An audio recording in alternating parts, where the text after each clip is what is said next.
Another clear, what? Too loud? No sound. No sound? Is this one not working? Hello? Working now? Hello, hello. Well, I can use the other mic and just return it to you.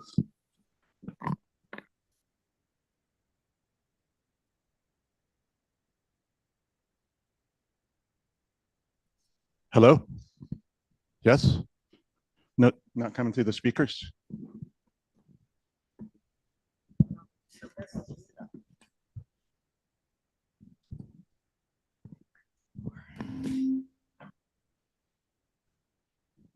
Hello? Hello? Oh, there we go. Hello again. I think one speaker will get us through here, I think, I'm hoping. Good morning and welcome to another Saturday meeting of the Clear Mountain Monastery. I am facilitating today because our monks are away. I believe they're both in California. I think they might both be at Bayagiri. Today we are honored to have Ayya Suvijjānā or Suvijjānā. Suvijjānā. I just was wondering if I had the spelling, but I didn't know about the pronunciation. Who's one of our growing group of, if I say Seattle area, that's a little imperialistic, but somehow of our Western Washington, let's say that way, of our Western Washington monastic community. And she's part of Pasada Vihara with Ayya Niyyānika. Is that right? Did I get that one right? And so we're honored to have her here today, and she will be leading us in a chant and a talk, and we'll go through all the normal paces. And if I can follow my script, we will hopefully get through this. I mean, let's look at it more positively. We will celebrate this and enjoy it and have a wonderful day. But I just want to make sure I properly respect our venerable here. So thank you very much for coming, Ayya Suvijjānā, and we look forward to your talk. Thank you, Matt. The first thing it said script here is chanting, but I believe there's precepts on the first. We're gonna do the precept next week, just so it's not as complicated. Okay, all righty. Because the timing will get off on our schedule. All right, so then the precepts are always a wonderful thing to keep. So you don't just do it once a month. So hopefully you're refreshing them in your mind on a daily basis. If you don't know them, you should.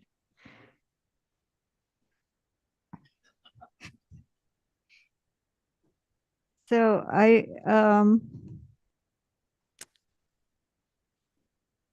didn't select chant.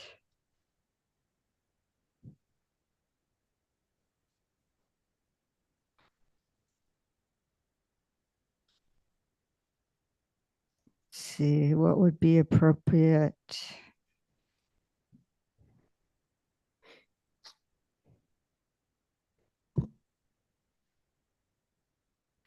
I don't know if there's a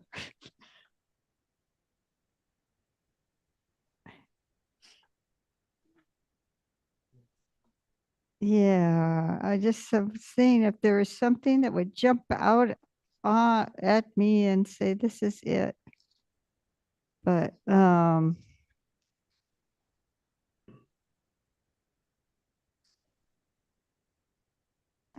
because I didn't think about it in advance.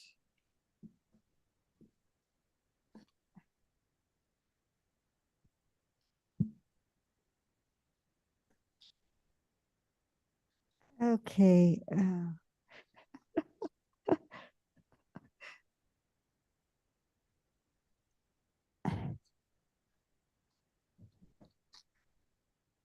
Well, I should have probably just gone with what I saw at the very first. And now I can't find it, but we'll go to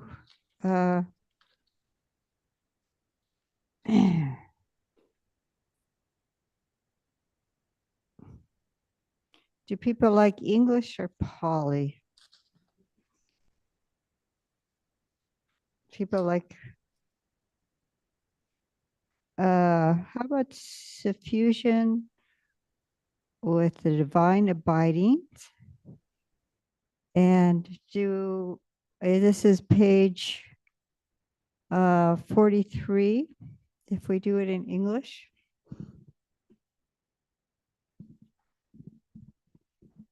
And excuse, I'm recovering from a head cold, so I have a little bit of congestion, and this is also why Ayya Niyyānika was unable to come today. She was hoping to come, but she's not feeling so well. So we can dedicate the merit to all those who are not so well, including Ayya Niyyānika for the recovery, and just hold everybody in our hearts with loving kindness. So we'll start. Now let us make the four boundless qualities shine forth.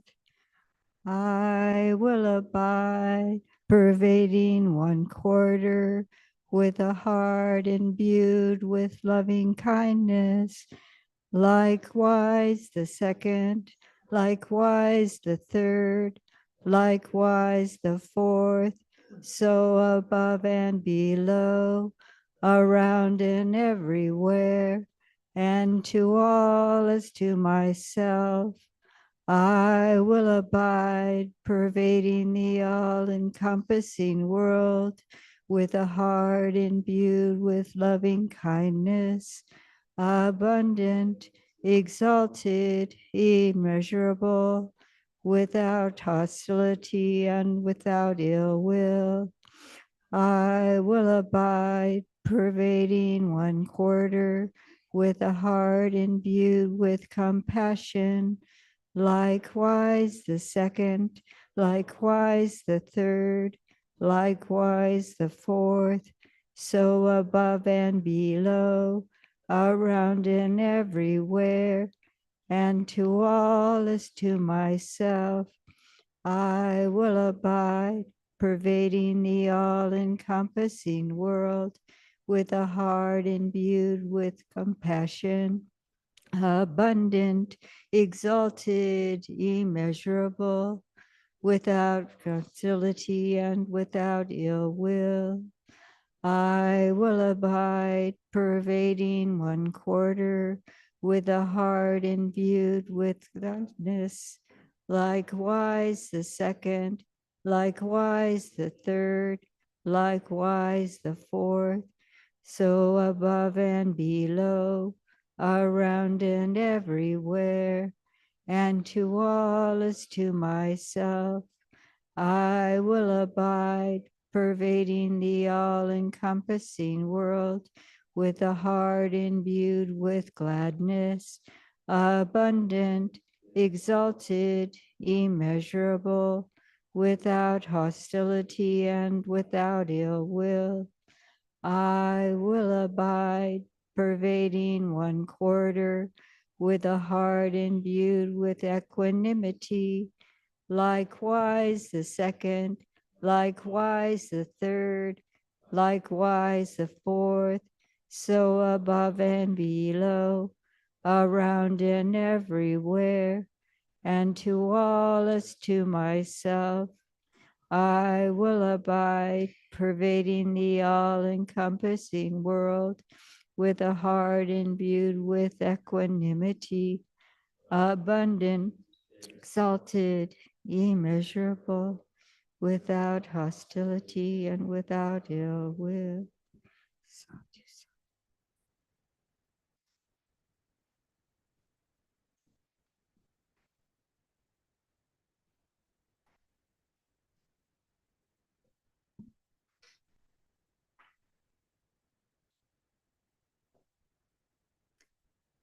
So now is the time for some meditation.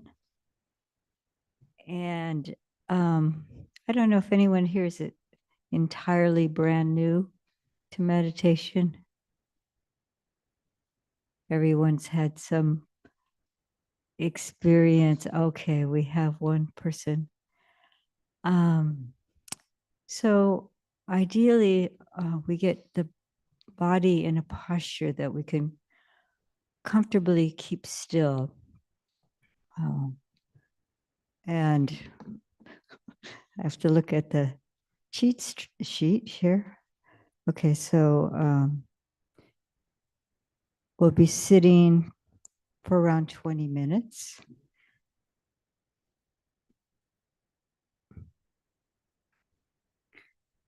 And when the body is still, that supports the stillness of the mind. And the mind and body are very closely, or they're inseparable actually.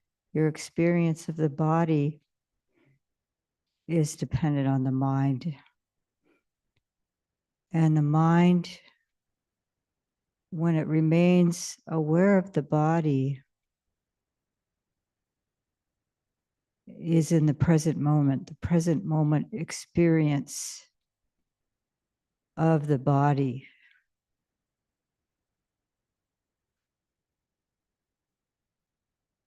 So sensing the body, sensing the contact of the body against what's supporting it, is feeling the gravity, the weight of the body.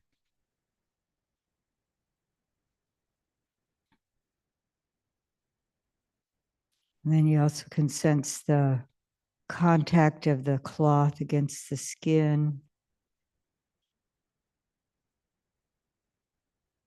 clothing touching the skin.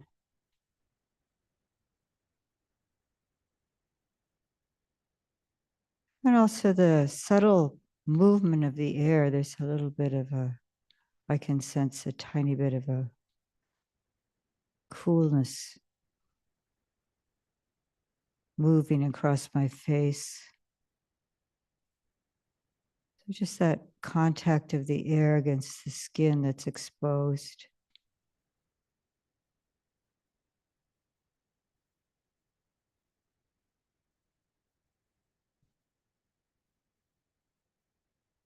Just getting a good sense of the body in the sitting position.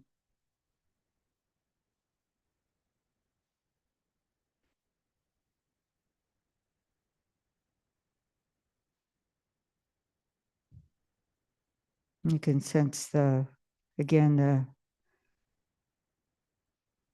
weight of the body against the chair, the feet touching the floor. You're in the chair. Whatever's supporting you.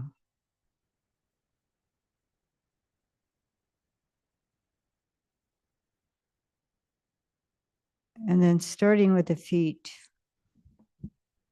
just allow that awareness to drift upwards over the body. This is much detail,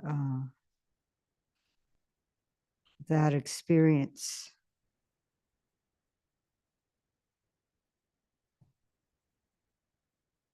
And inviting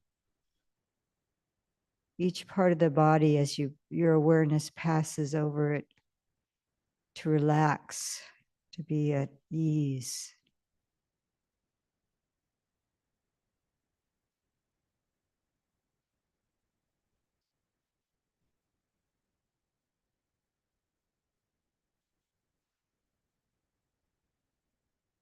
And if you feel any discomfort, just give your kind attention. Maybe it needs just a little bit of adjustment, posture, the positioning.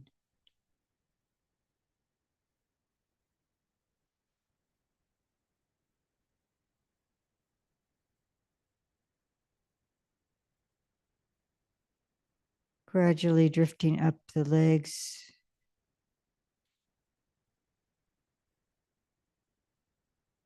the buttocks, the hips.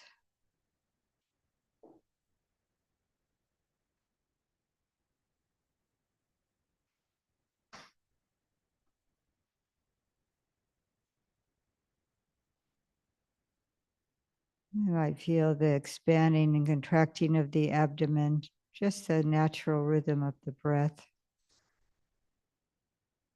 causing the abdomen,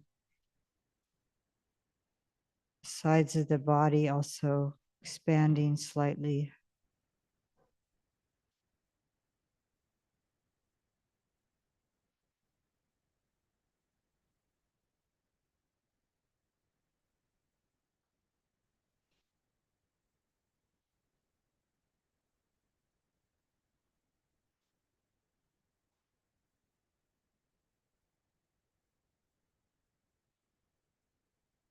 Chest also expanding and contracting with the breath. Everything at ease at its own pace.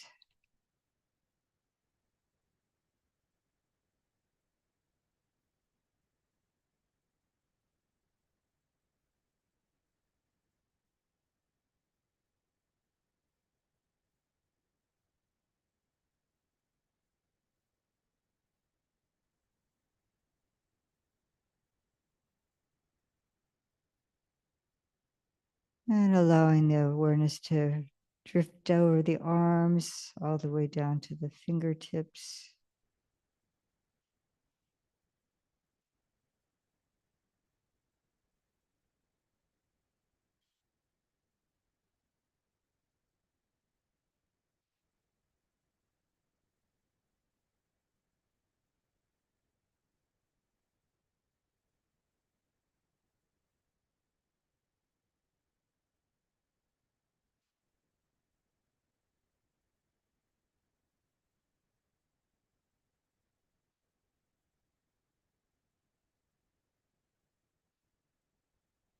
And then back up again to the shoulders.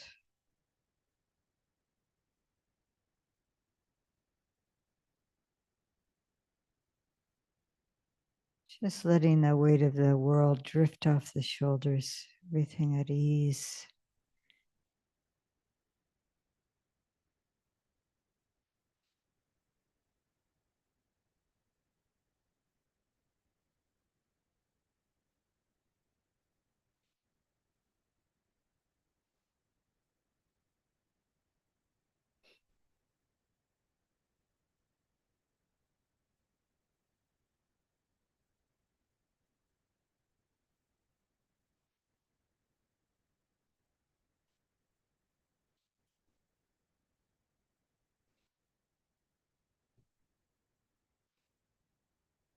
Up the back of the head all the way up to the top of the head. Really sensing the scalp.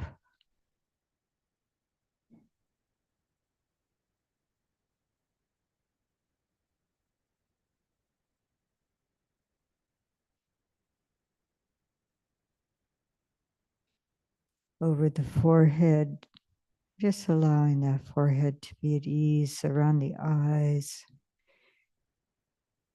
Eyes lightly closed.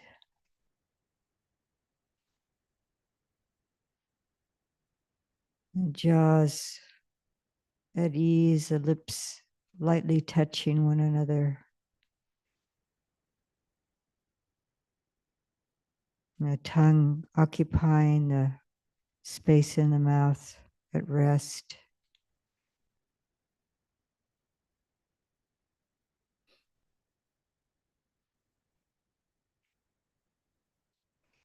You might sense the flow of the air through the nasal passages.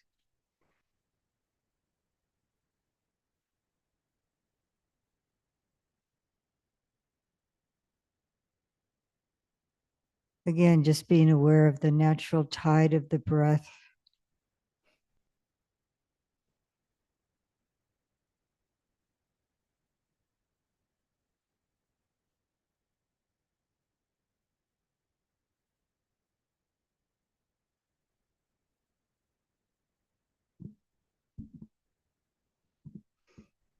And at this point, if you care to shift your awareness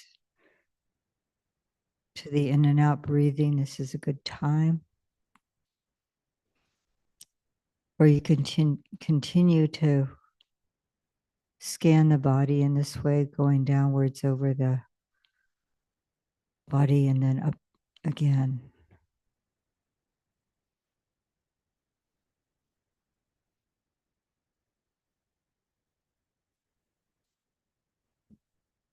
And we'll continue in silence for another 10 minutes.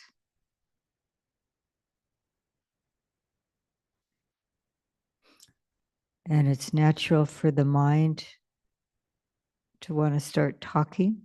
That's called thinking.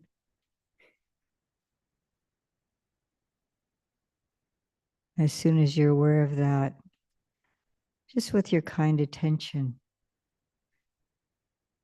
bring the awareness back to the breath or to the body, the last place where you remember your awareness resting.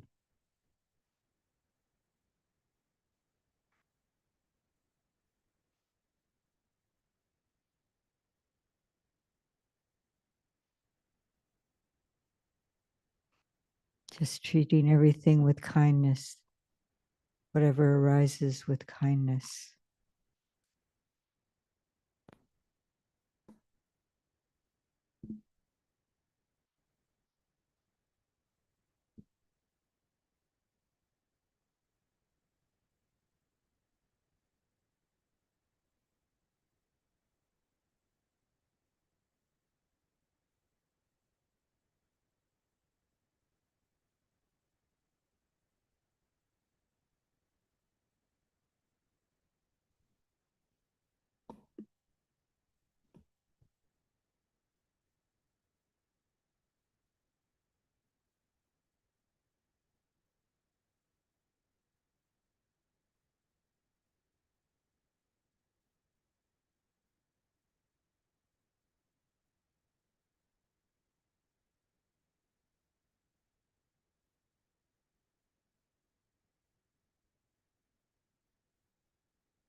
Umma jaloka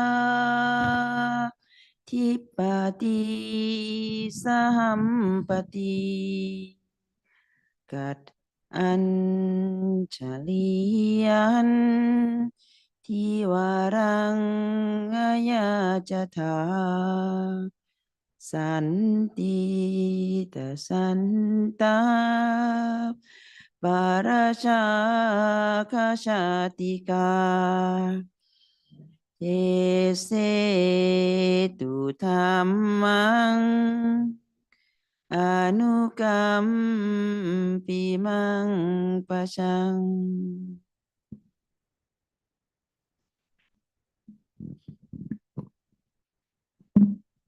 Namo tassa bhagavato arahato samma sambuddhassa.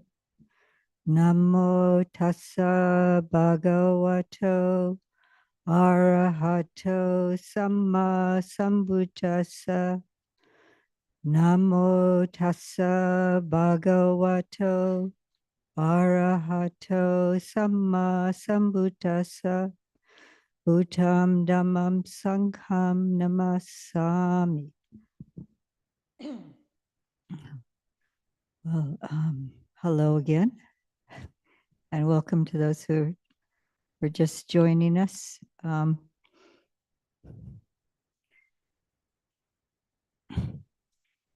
Yesterday, I was speaking with Ayya Niyyānika, and she had some ideas about something to speak about, but unfortunately, she's not able to come. But what was coming up was the idea of sada. This is a word that some of you might recognize. It's translated often as faith or confidence or trust. Conviction, I think, is another way it's translated. And I've also heard of teachers talking about the devotional aspect, that it implies a certain amount of devotion. And sada appears in, many of you who study Buddhism might notice that there's all these lists. It's 4 of this and 5 of that and 7 of this and so on in the Buddhist teaching. And this is a wonderful method to help with memory. First you memorize the lists, and then you start to understand what each component in those lists are and how they work together. And so sada appears, I think, most well known in the 5 faculties. It's the first of the 5 faculties. And this is what actually gets us started on the path. If we're not born Buddhist and we start hearing the Buddhist teaching, then a certain amount of trust or confidence or faith in the teaching arises through our understanding. And then the second faculty is energy. So then this arouses, it inspires our energy to start investigating and learning.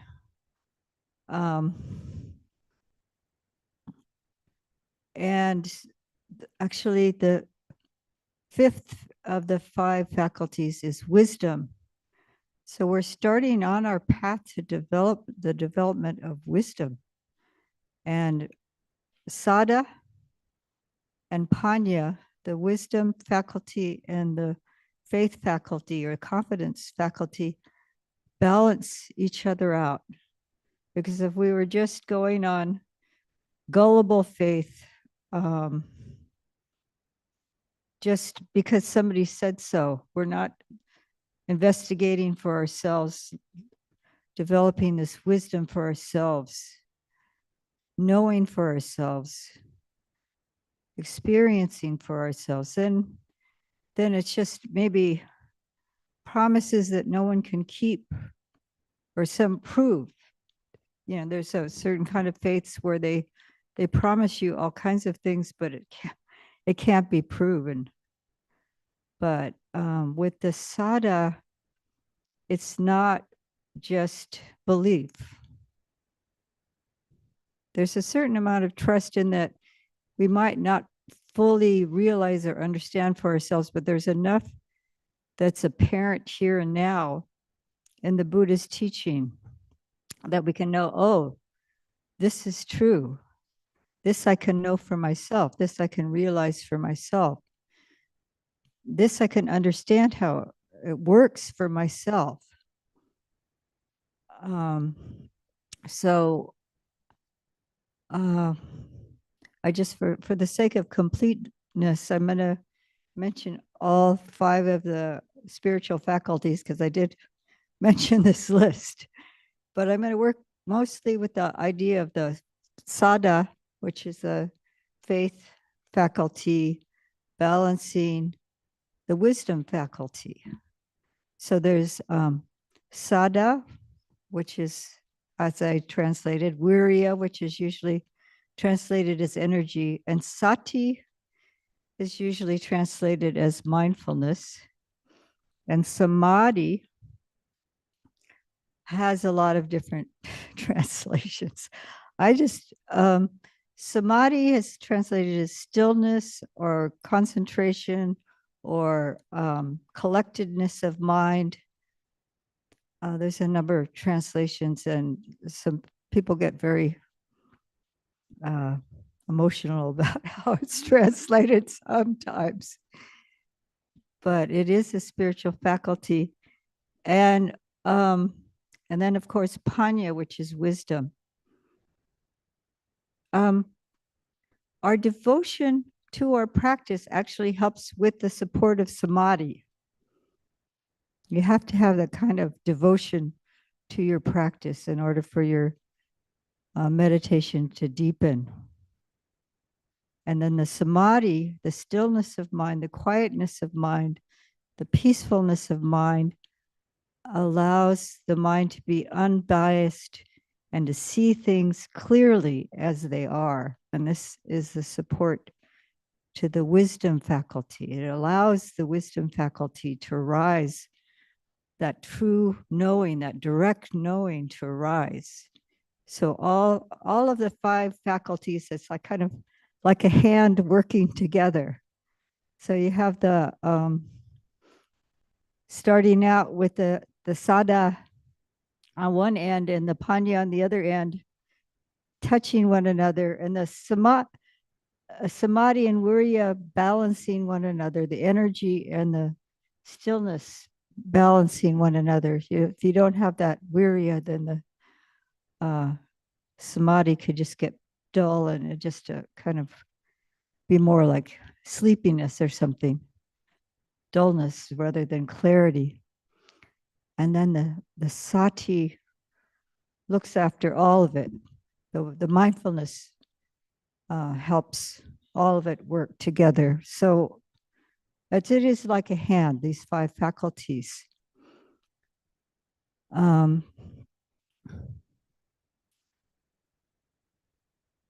But the sada will grow as our understanding grows, which is the part of the wisdom faculty. And if we start having doubt or uncertainty, then we need to employ the wisdom faculty. We start to investigate. Oh, how is this? Is this true? Who can I speak to about this? This inquiring mind is really essential on the path. We're not just supposed to take it because the guru said so. the it says it's so in this scripture here, and that therefore it is true. It's more, oh, what does it actually mean? What is it trying to tell me? What is this pointing to? And so we do this inquiry, this investigation for ourselves in order to increase our both the sada and the panya. In the Kalama Sutta, the Kalamas were confused because there were all these different ascetics and Brahmins and teachers coming through their village, and they're saying different things were absolutely true. You believe in what I have to say, this is the truth. And there were contradictory things that they were saying. So it was perplexing. And the Buddha said, well, of course you're perplexed. This is a perplexing matter, all these people saying these different things and claiming to be true. So how do you know for yourself? So he gave a structure for us that we should investigate on, actually he talked about the wholesome and unwholesome roots. And he said, what do you think, Kalamas, if you act out of greed, hate, and delusion, is that for your happiness? Is that for your benefit, or is it for your harm and suffering? And of course they said, oh, that's for harm and suffering if we act out of greed, hate, and delusion. And the Buddha said, yes, if you're likely to break. He speaks of 4 of the 5 precepts, which you didn't take today, but hopefully you're keeping all 5 of them well. So, so a person, if they're acting out of greed, hate, and delusion, they're likely to kill, to steal, to transgress with somebody else's partner, their spouse or partner, and or lie, or speak unkindly, that abuse speech. But and that is for one's own harm and one's own. He asked, well, what do you think? Is that for your benefit or harm, or other people's benefit or harm if you break these precepts? And of course they said, well, of course it's for harm. You know, this is why. So we said that if someone is encouraging you to do any of these things, or to act out of greed, hate, and delusion, then don't follow those people. But he was giving them guidelines to know for themselves that this is harmful. This is something to be avoided. And then there's the other side of it. If you act out of non-greed, non-hate, and non-delusion, is that for your happiness or for your benefit? Or for your harm and suffering? So of course they said, well, it's for our benefit and happiness, and for the benefit and happiness of others. So he gave these really specific guidelines to know for yourself if we're on the right track, if this is helpful to us, or if it's harmful. So he was encouraging them to investigate for themselves. And then not only that, it's through body, speech, and mind. So he was encouraging them to purify the mind as well. But he said, but he wasn't saying just because I said so, but because if you're perplexed, you should think, is this going to increase my own suffering or the suffering of others, what I'm doing? So internally, if we're having unwholesome mental states, is that for our benefit or harm? So of course it's not for our benefit. So we learned how to investigate. This is called foundational right view to understand the wholesome and the unwholesome. And the foundation of a building is essential. So the foundation of the path to really understand the wholesome and the unwholesome is essential. And to see causation on a very fundamental level. If I see the cause of suffering, or the Four Noble Truths, if we deeply understand the Four Noble Truths, this is right view. So here he's talking about causes of suffering and causes of happiness. So we can see directly these things.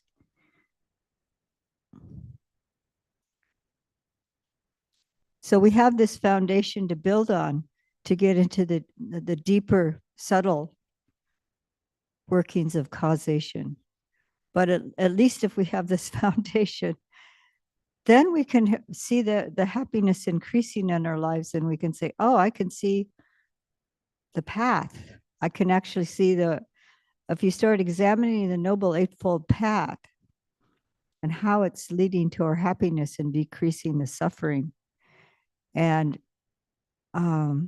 this is a foundation for our practice on the cushion too. If we're keeping our sila well, this is getting around back around to sada. So we're developing wisdom by examining for ourselves, what are the causes of suffering and what are the causes of happiness?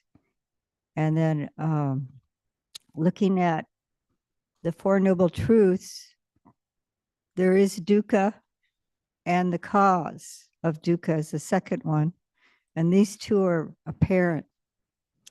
So when I see how tanha, how greed is increasing my suffering and the absence of greed is decreasing the suffering, then I could see that. Actually, when I first read the Four Noble Truths, I was in my 20s, and I thought, wow, this is really powerful. I just knew it. I knew it was right. I could see how greed was a cause of suffering.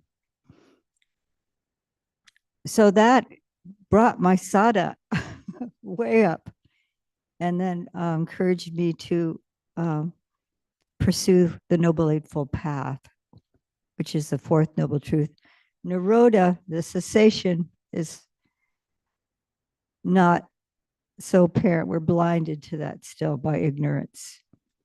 So as we develop the wisdom faculty, our faith is, our sada is going to increase, because we'll be able to see that for ourselves. But the more we see for ourselves on the more foundational level, the more we're going to have the energy to continue on the path and to have that breakthrough. And you get to the point where there's the unshakable sada, the unshakable faith of a stream enterer. This is it's another list here, but there's 4 qualities of a stream enterer. And this is unshakable faith in the Buddha, unshakable faith in the Dhamma, unshakable faith in the Sangha, and keeping the precepts pure. That's the 4. So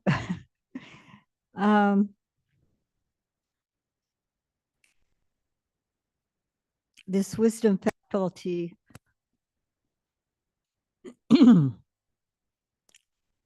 again balances the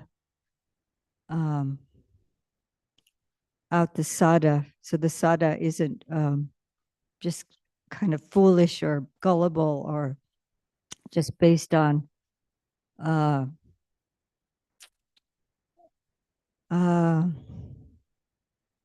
there's another word for it, but I can't think of it right now. So it's like the mindfulness is like a post, and then the sada and the panya are on either sides of the scale, like if you have a balanced scale. And as the as the sada is growing, the panya is growing, and they're always keeping in balance to one another. So I'm gonna, let's see. Okay, that's all right.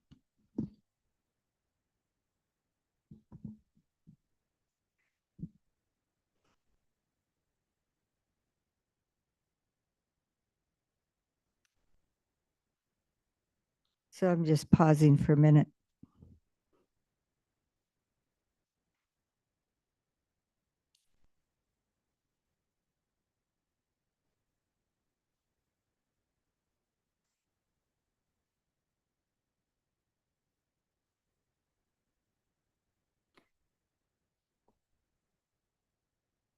Sometimes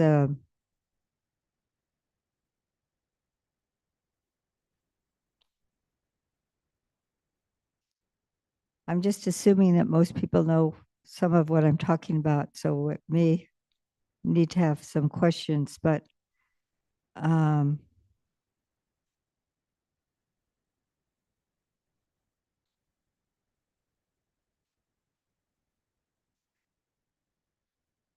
so it's always good to question. And there's a proper way to question. And it's not a kind of skepticism that's critical, but investigative to see if it's true.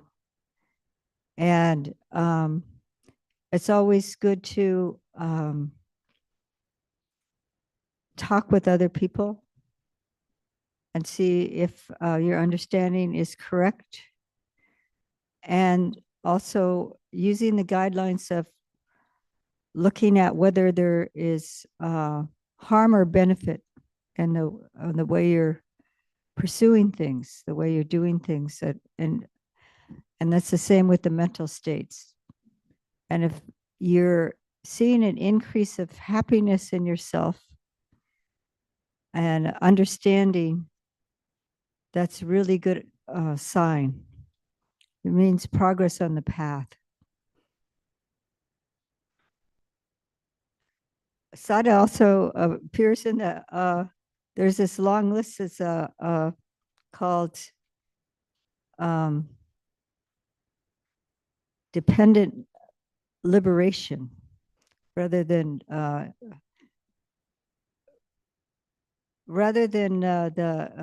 dependent origination. And it has dependent origination down to suffering.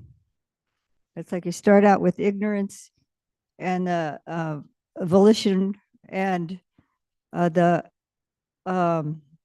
name and form and the sense bases and down to feeling and the desire that arises and the clinging and the becoming and the birth and then sickness, aging, and death, and then just crashes into the dukkha. Boom, right? And then there you are at the bottom of this cascade saying, "Ow, this really hurts." But then you go, "Oh, the Buddha talked about dukkha. This is actually something I need to understand." And then when you start understanding the causes and of dukkha, then it's what happens is that sada arises, and then joy as a pamoja arises, and then it starts cascading upwards to liberation. Because of your, there's just this point where there's a shift, because instead of being lost in the dukkha, you're starting to understand it. You're using it as a tool for the path to liberation. And so that's where the sada becomes the starting point towards liberation. And this is what I hope for all of you, that we can all have a breakthrough to the path and realize the cessation, the complete cessation of suffering, and our lives and minds will become liberated. So offer this for your reflection and open it up to conversation. หันธรรมยังธรรมคาถาสาธุการังทธามเสสาธุสาธุสาธุอนุโมทามิ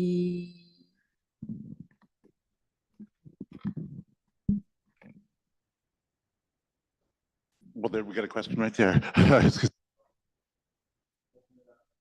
Two questions. Thank you. So you said that critical inquiry is important to developing right view.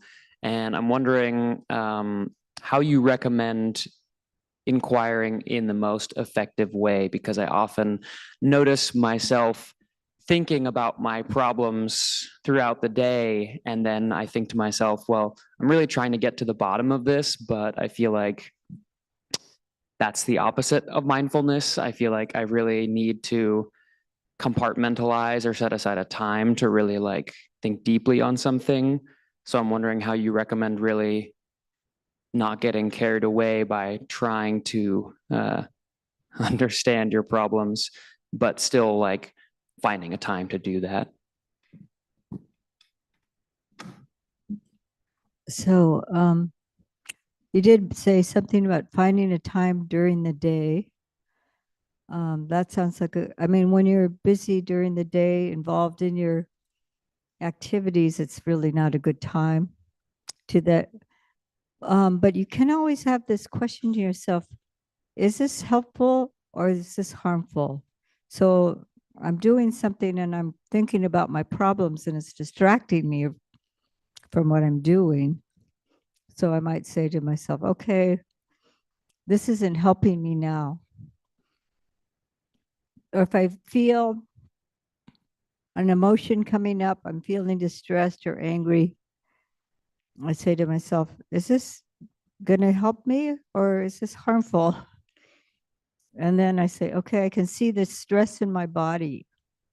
I can experience the stress in my body. And there's a little cues to see that the mind is maybe speeding up or something. There's awareness of what's going on.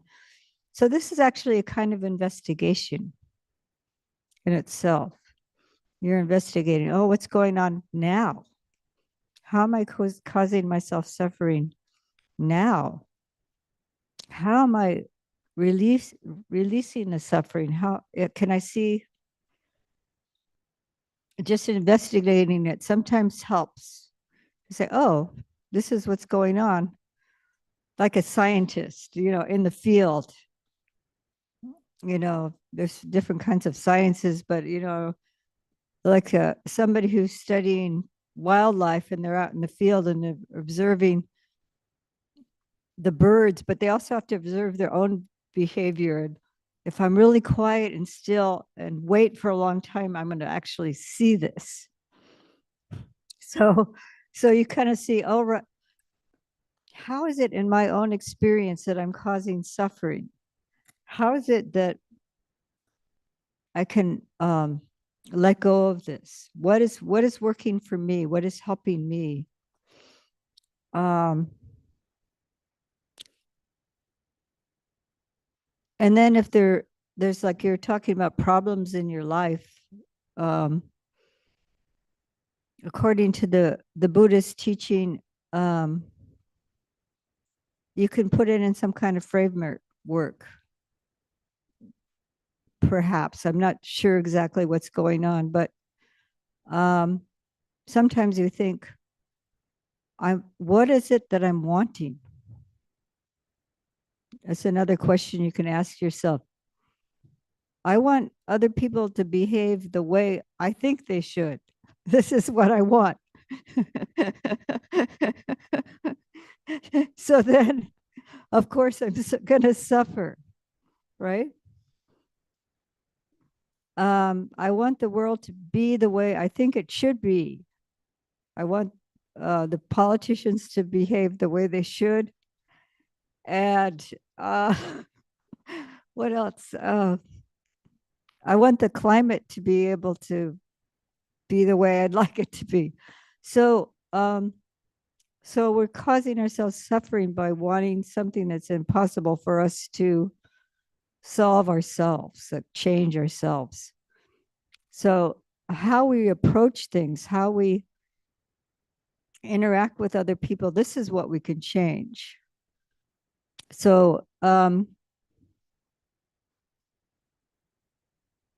so you have maybe you have a certain amount of choices, who you interact with and who you don't interact with, who you want to be influenced by. Or can I be a good influence on them? If I'm compassionate, patient, loving, no matter how this other person is behaving, at least I'm taking care of this end, my own side of the street. This is like driving, you know, if I'm driving a car, I've got to be directing the car, and I'm aware of others around me and to prevent myself from crashing into them, right? So it's the same with human interactions. So you might have to steer out of the way of certain people because they're just too difficult to be around. But so you have to use your discernment here. What, because I'm not sure what your issues are with, I imagine it's often with the other people. This is like the most common thing. If not, it could be, I don't know if you want to talk about it, but and then according to the Buddhist teaching, there's things like sickness, aging, and death, which are inevitable. And I was a nurse, so I know at any age, these sickness and aging, sickness and death can happen at any age. Disability can happen at any age. So we do the best to care for ourselves. So this is where the wisdom is, to care for ourselves, psychologically and physically, to do our very best to care for ourselves. But then there's a limit to what we can do. So this is where we're using the wisdom factors. How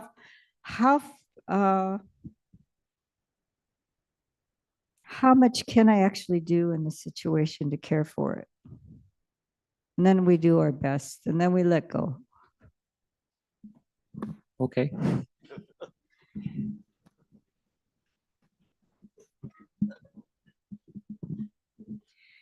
Thank you for your talk. I really appreciated the way you used the image of the hand for the 5 faculties and how each faculty related to another and there was balance. And I can understand how wisdom informs sada. It's sada, right? Faith. But I forgot, you said it, how faith informs wisdom, how they go together. Okay. So thank you very much for that question, because that is something I didn't get into so much. So if you have wisdom and no faith, it would be more intellectual, and it could be just very dry.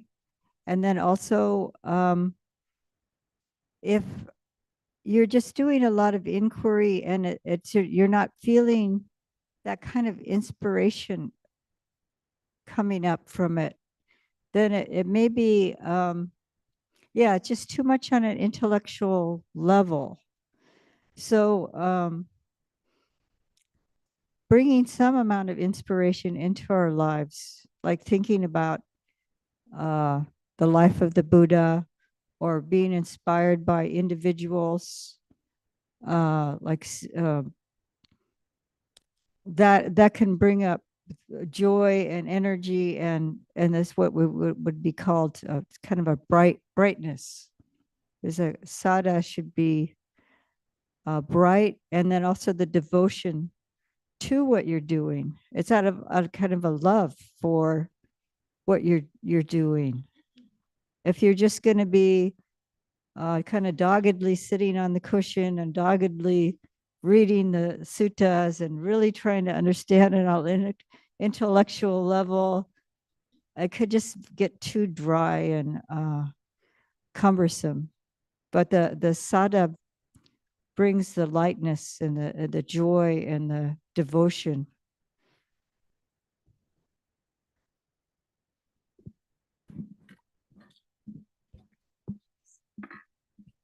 Favoring my side of the room, unfortunately. Thank you, Ayya. Thanks for the talk today. I was, as you mentioned, you were a nurse before. Pardon me? You used to be a nurse before? Nurse? I was a nurse, yes. Yeah, so, and also you talked about how the 4 qualities of person of a stream enter, that they have unshakable faith and all other 3 qualities. I was wondering, like, tell me about some of your maybe personal experience that at some point maybe in your journey you had a question about the Buddha, Dharma, Sangha, and how did you get beyond that? How from that doubt or question or challenge you came through, like from what did you do at that point? Did that make sense? Oh, Thank you. yes. I think I had a difficult time because of people, actually. And I did, it's true. And I was with I was in a different form of Buddhism. And the people were kind of behaving not so well. And I was very hurt by some people. And I realized I just kind of went away from the practice for some time because the community I was with was not nurturing to me. But I didn't completely lose the faith, the sada. But I kind of got off track for quite some time. And then actually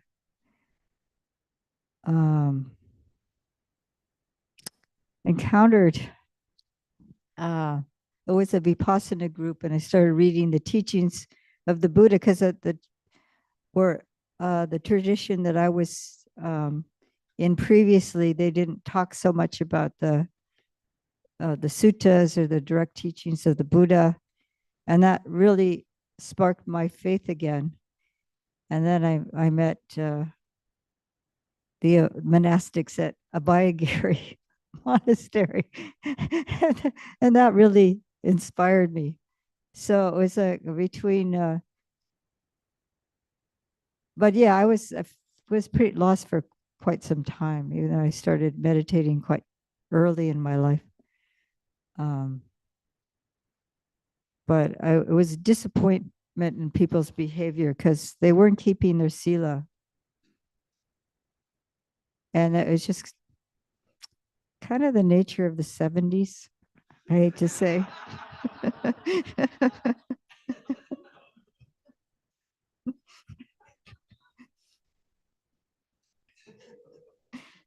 So, and not to say I was completely innocent either. But yeah, so I could see directly how not keeping sila is harmful. Yeah. And so fortunately, I did find others that were keeping sila. Well, I was so happy to meet the Abhayagiri monks because partially because the sila and then also the teaching was so powerful. So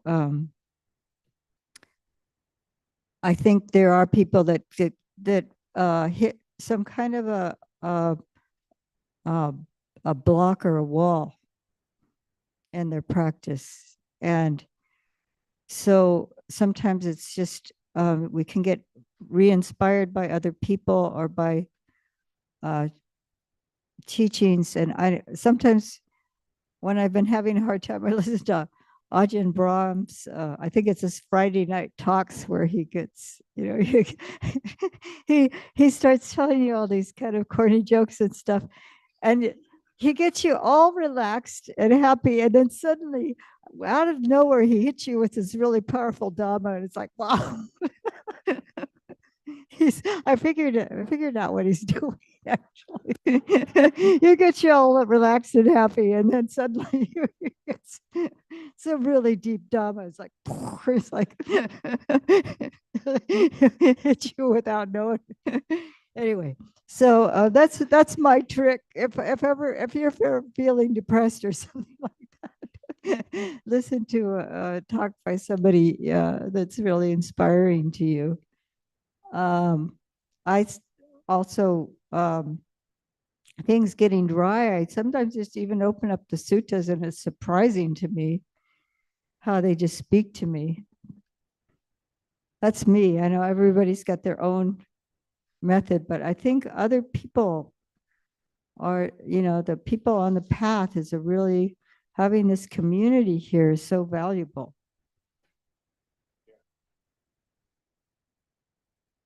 And teachers that really nourish your practice.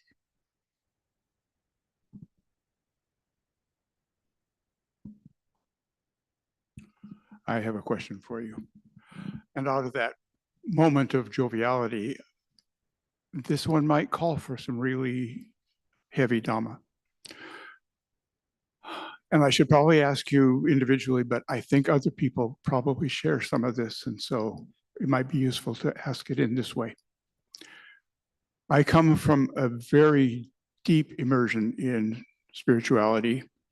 My whole world was entirely made up that way in my own mind. And I left that. And I come here with a very, very deep faith in the effectiveness of this practice. But it's as a psychology and as a sociology. I don't carry a faith in it as a religion. As a religion. And when I heard you during your presentation talk about faith, I started thinking about this, and I'm wondering, given this kind of way that I come to it as not an atheist, but an agnostic, with no expectation of adopting this as a religion,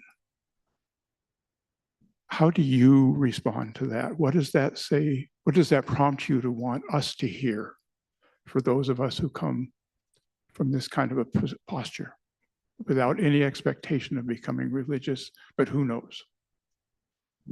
I think that's marvelous, actually.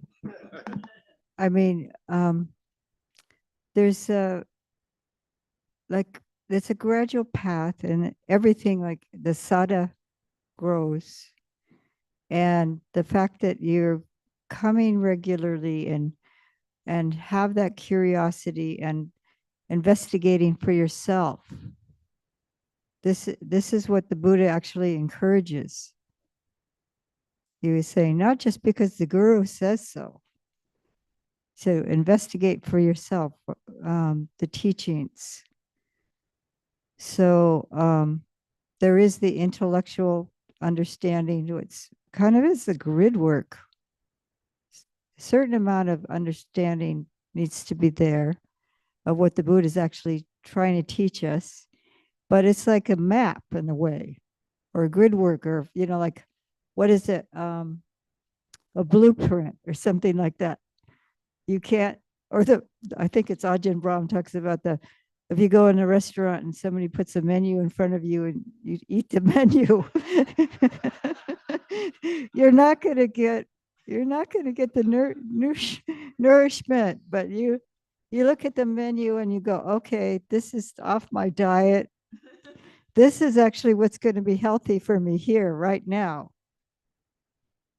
And so that's what I'm going to nourish myself with. So, or the blueprint is like, okay, this is how we're supposed to proceed with putting up this building. And it's not so cut and dry, because we're talking about life, which the Buddha is encouraging us to understand, and to be able to cut through ignorance, which is a big challenge, because ignorance, there's some comfort in that ignorance. Otherwise, we wouldn't be staying in that. So that inquiry, and just saying, well, this could be true or not. Let me see. But the fact that you keep coming back and inquiring and seeing, testing, if you're testing for yourself, is this actually helping? Is this actually, with my mind becoming less rigid? Is my heart opening more? Am I a happier person? And then the people in my environment, I mean, I'm seeing very kind and generous and,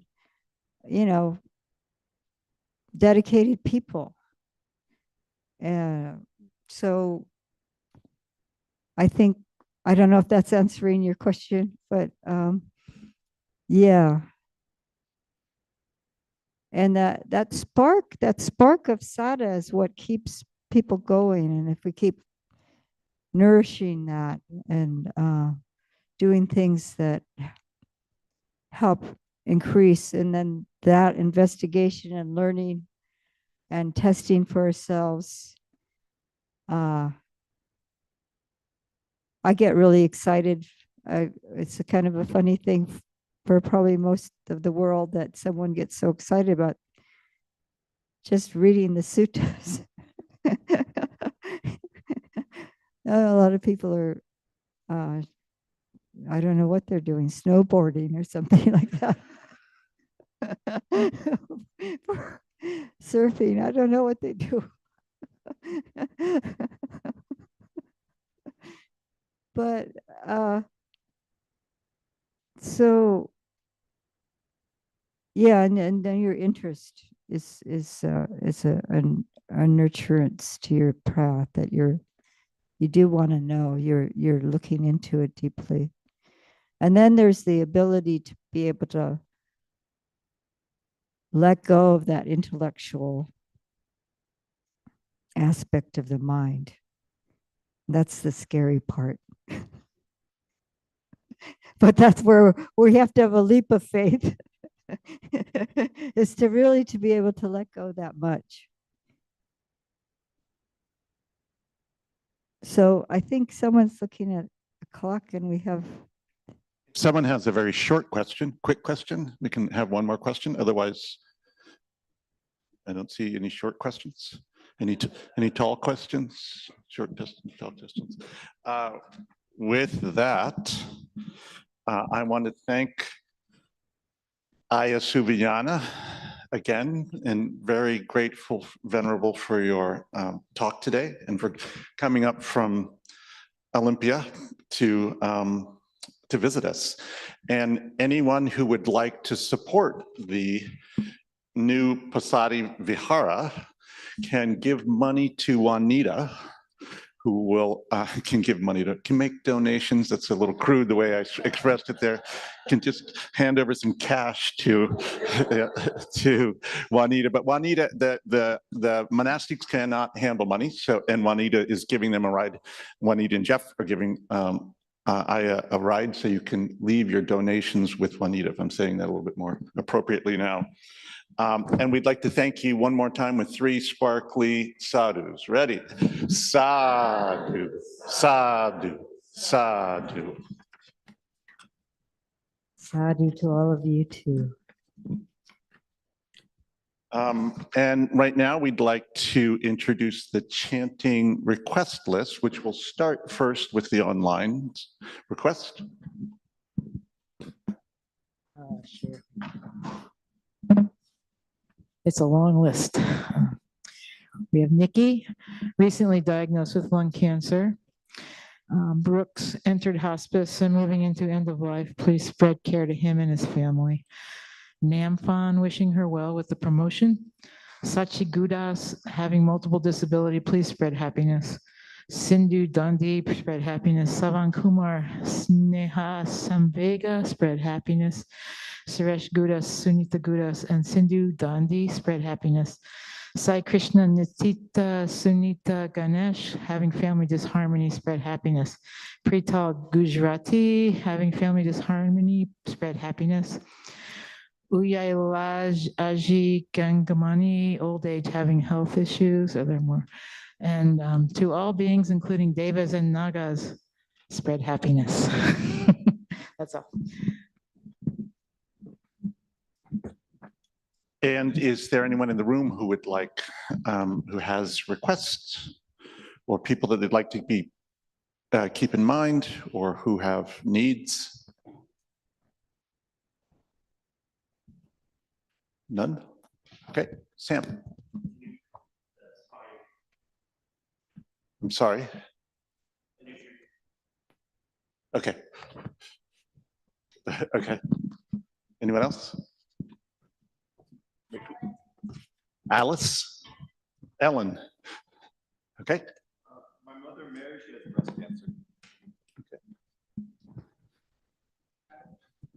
Loudly? Mikaya? Your family?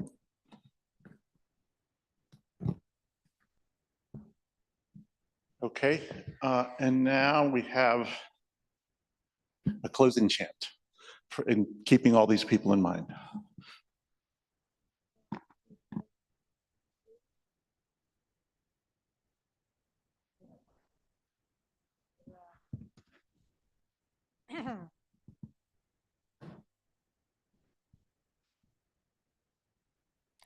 Annamayam Udisana Ditaya Gatayo Panamase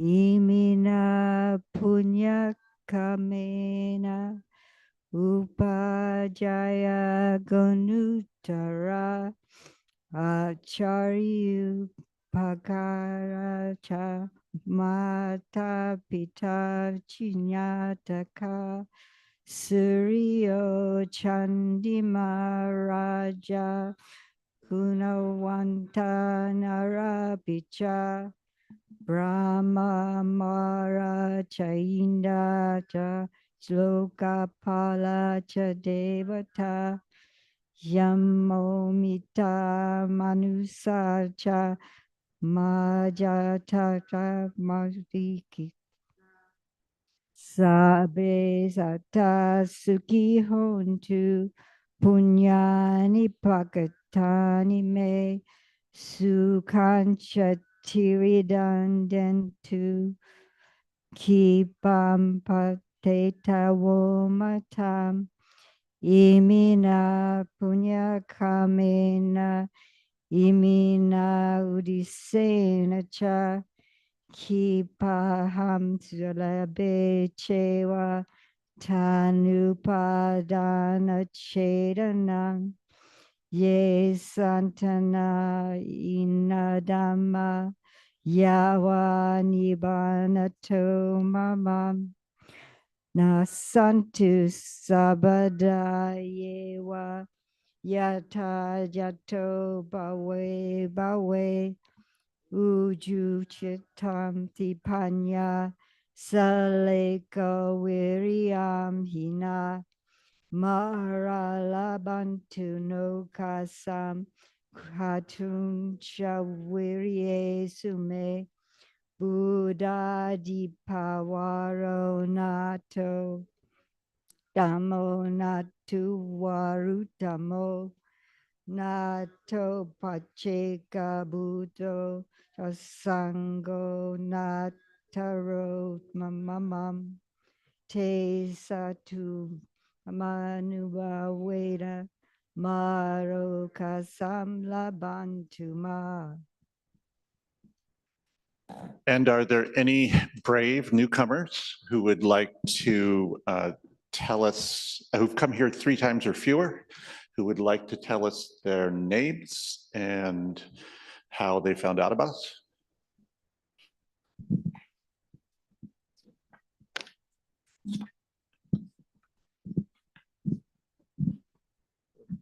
Hello, everybody. I'm Blake. I saw, I think, some YouTube videos with Ajahn Sona, and I think I got recommended Clear Mountain Monastery. And I've been exposed to a lot of like loose Buddhist meditation, but I've been really wanting to see more about the community and the Sangha and the full idea, as just opposed to like, oh, do a little bit of insight, do a little bit of concentration or whatever.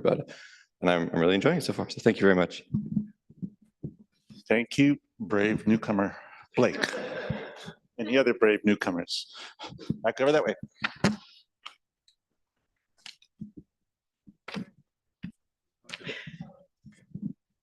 Hi, I'm Kate. Just a second time here, but I was introduced by friends on retreat recently. Okay, welcome, brave newcomer Kate.